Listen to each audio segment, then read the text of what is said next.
Hey everyone, today we have some Neptunia news. As I'm writing this, it's only been a few hours since a South Korean rating board revealed that Mega Dimension Neptunia V2 has been given a rating for the Switch. It's probably going to be a few days later when this video comes out. While there hasn't been an official announcement, this new bit of info is quite telling. Here's the South Korean Game Rating and Administration Committee website, GRAC for short, or GRAC. That's an ugly sounding word. Now, I don't speak or read Korean no matter how many cat videos I watch, but you'd think the little icons would at least be a bit more descriptive. Like, what do these even mean?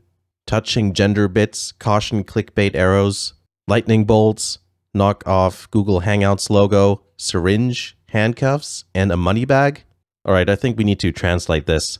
While Google Translate did give us a bit of a wonky translation, it is clear that this really is Mega Dimension Neptunia V2 for the Nintendo Switch we're talking about here. Though I still don't know what the symbols mean. The game has been given a 15 rating, which seems to align with various ratings given in other countries. Thereabouts anyways.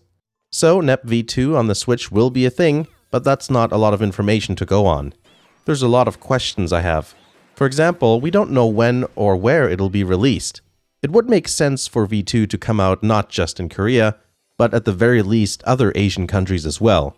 I wouldn't be too sure to say that Europe or North America are going to get this game. Remember, the PS4 port of Rebirth 1 never made it to the West either.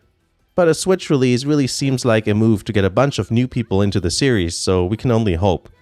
Interestingly, the game they chose to port to the Switch is not V2R, but V2. From a technical standpoint, that makes sense. V2R is a more demanding game to run due to the more complex lighting and bump mapping, among other things. V2R doesn't look better than V2 anyway in every circumstance. In fact, V2R sometimes looks terrible compared to the original game. So I see no problem with that decision from a graphical standpoint.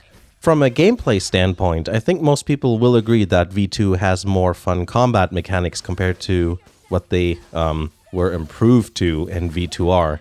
V2R is clunky and tedious in that regard. There's so many menus and all that stuff, but I think you already know my opinion on that matter. Plus, V2 has multiple endings unlike V2R, so that's another good thing. The only unfortunate part is that V2 doesn't have the VR events, which I did think was quite fun. I really hope that this decision to bring V2 to the Switch means that they'll backtrack from V2R's combat system. They must have seen all the negative comments on Steam and other places. Something else that I wonder about is how well will V2 run on the Switch? Because there's no official news or screenshots available, we have to look at other Switch ports as a reference. Generally speaking, there will be a quality and performance drop across the board. Some developers like to lean one way or the other and may sacrifice either performance or looks in order to retain graphics or preserve performance. What we usually see is lower resolution textures, lack of anti-aliasing, degradation in effect quality, and lower or dynamic resolution. Valkyria Chronicles 4 is a great example of a port that runs well and looks good. Yes, it's technically worse in just about every area, but the overall look is preserved and the game runs at a steady 30 FPS. Hopefully the V2 Switch port will end up being similar.